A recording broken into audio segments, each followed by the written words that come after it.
Okay, today you're going to be doing 10 chin-ups, 10 pull-ups. What I want to see is more of a dead hang pull into the chin-up. Get that chin over the bar. Dead hang pull-ups. This is just a flip of the wrist the other direction, working the arms a little bit different. Then this is a great alternative to working the chin-up pull-up positioning. Of course, the tighter the bungee or the further you are from it, the more tension you will create. She had a great chin over the bar before the pull over there. Feet are staying together, legs are nice and locked out. That might be a little bit too far away for her, but a good alternative to that chin up pull over, if you don't have that bar, is to get that bungee, first pull down, and then try to straighten the arms towards the thighs. So you're still engaging some other parts that you would use during that chin up pull over. You're gonna go from touching the bar to your thigh to back up to that support over your chin. You want to try to keep a really flat body during another alternative exercise for those levers. So she is struggling as she's rehabbing an injury to her right arm. But go ahead and stand up, Maddie. So if she were to stand and do this, and let's go chin up position and now push down to the thighs, try to push straight down to the thighs. That would be a good alternative to those levers to help still work some of the same muscle. Of course, you're not engaging quite as much as the abs here, but you're still trying to get that arm work of the pull into the chin and then straight down to the thighs. A little bit lower. Good job, good job. All right, bungee alternative to skin the cat. You can just, hook it somewhere and then just pull down. So you're still getting that reverse grip pull. As you can see, she's a lot stronger with that left arm because she's still rehabbing that right arm right now. But this is a good alternative, especially if you don't have that bar at home, to do that bar conditioning. Bar push-ups, we want to stay real hollow throughout that, keep the body away from the bar. Peyton, push up in your shoulders a little bit more and squeeze your booty.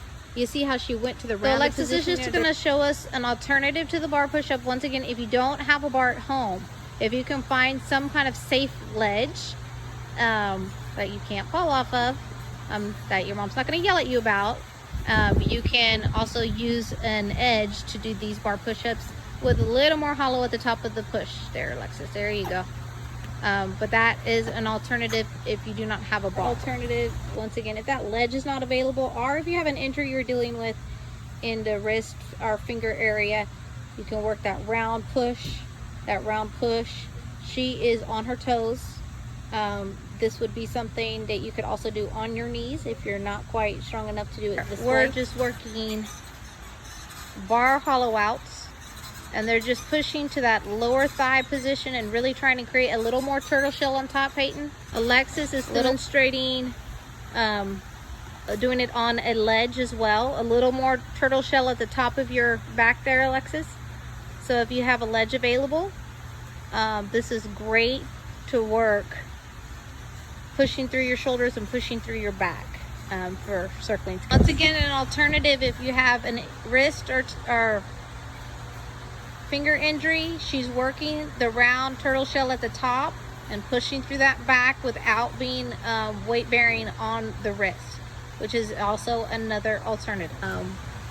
Keeping that posting over that shoulder, want the head in a little bit more, looking towards the hand, the way that they would be look with their head in, looking in the inverted position. Really pushing and switching, keeping the arm straight, looking for the form of the toes pointed and the ankles together. This is showing us an alternative just for a ledge if you don't have a bar at home. It's a little bit more difficult here because it's a little bit more rocky and she just doesn't have quite the control of the grip on the bar. But that's still an alternative you can use if you do not have a bar at home that you can go in front support. Okay, so I just corrected her. I wanted her to see a little more hollow push through the top of her back, just as if she were doing this like on the bar. Another alternative, she's not quite yet ready for it, but if you don't have a bar, another alternative would be to do this in a push-up position. Get your shoulders a little bit more of your hands, and put that head in and look down down at your hand as you're doing it, and go ahead. So once again, just another alternative to those hand switches and learning to post on the the other shoulder. This is lower. If I say lower L, you're going to go all the way down, go to the L position, and then touch the bar. Okay, now demonstrate all the way down, all the way up, all the way down, all the way up. This is our straddle, Stalder inversion. It's the quick tucks. You start holding in a hollow, and then you're going to tuck up with your booty under and tuck again. And you're going to do these as fast as you can.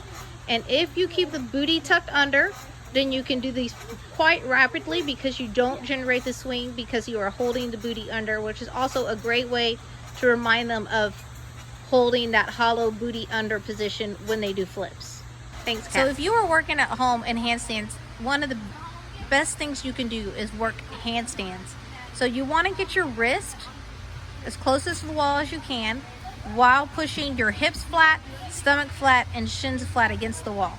The closer you can get the wrist and have all these things pressed against the wall, the better the handstand position, and this teaches them to push up and get their ribs against the wall, which creates a really strong handstand position.